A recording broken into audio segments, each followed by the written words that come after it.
yung mas ako yung nagbibigay ng effort sa lahat. Kasi gusto ko nga na ma-feel niya na nandito ako, mahal ko siya.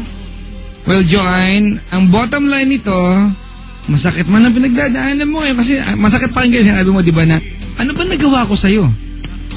Di ba? Alam mo, minsan, Joanne, di mo kailangan magkamali para iwanan ka. Yan ang mga kaibigan, that's the reality. Hindi po natin kailangan magkamali para iwanan tayo. Ang katotohanan yan, mga kaibigan, people change. Nagabago tayo. Sometimes, for no reason at all. Alright? Masakit ang pinagdadaanan mo ngayon kasi nagmahal ka ng tama. Yun nga po. Nagbigay ka ng sakripisyo. Di ba?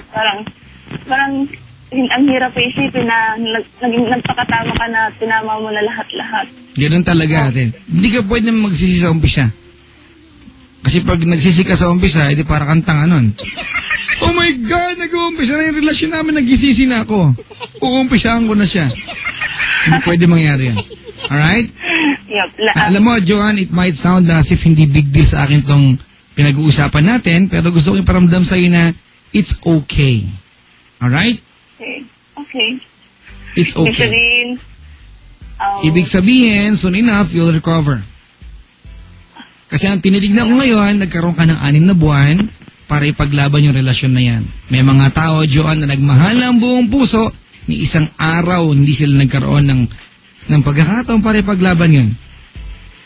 Diba? Alright?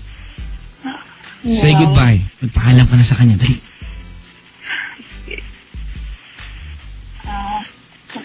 Kung nakikinig ka, Marina, yun nga, hindi ko masasabing madali. Pero pipilitin ko talagang mapadali na makalimutan pa. Alam ko na kahit anong gawin ko, hindi ko mapipilit ang ikaw na mahalin ako. Kung saan ka magiging masaya, okay na sa akin. Gusto ko lang din sabihin na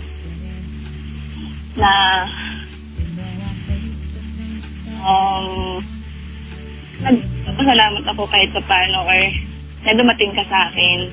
Kasi nalaman ko na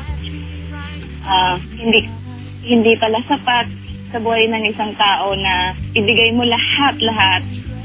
Ialay mo lahat sa isang tao, mahal mo, para suklian ka rin ng pagmamahal. Hindi, darating yung time na darating sa akin yung tao na ma-appreciate ang lahat-lahat pagmamahal na binibigay ko. No, tama po. Oo. And sana kung darating man yung guy, hindi pa huli ang lahat para... Kasi syempre po parang sobrang sakit na parang nagiging bato na yung puso mo para sa mga susunod. Wow, lalim nun ha? Bato yung puso ha? Napakahusay ano ha? Syempre po parang ano ka na, takot ka nang magmahal ulit kasi iniisip mo, baka maging ganun lang. Alam mo, Joanne, yung mga taong takot magmahal, sila yung mga taong hindi pa nakakatagpo ng taong magpapagaling sa kanila. Kasi kahit gaano ka katakot magmahal at kahit gaano kalaki ang trauma na meron ka, pag may dumating sa'yo, di ba, na alam mong gusto mo, natitubok yung puso mo, niwala ka sa akin yung takot na yan, etchos lang yan. Okay? Sana nga. Okay. Alright?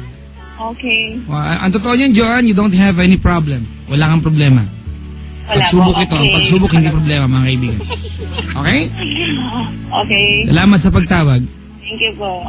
Salamat, Joanne, sa pagtawag. Okay, more power po, Papa Jack. Thank you so much. Ay, mga kaibigan, si Joanne ng Paranaque. Grabe, no, sa Ilonching, kamusta ka dyan? Parang hindi ka okay. Nagpapalpilit ka ba sa Ilonching? Ay, naantok ka. Ganun ba?